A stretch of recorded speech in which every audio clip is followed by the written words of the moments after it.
You ask Tiger to solve. This deals with linear equations with one unknown.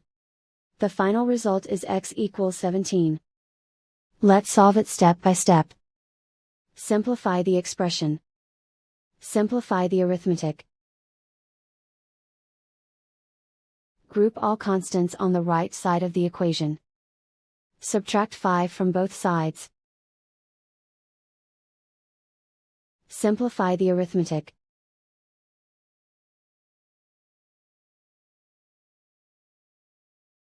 Isolate the x. Divide both sides by 5.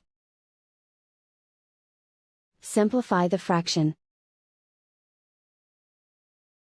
Find the greatest common factor of the numerator and denominator. Factor out and cancel the greatest common factor. And so the final result is x equals 17.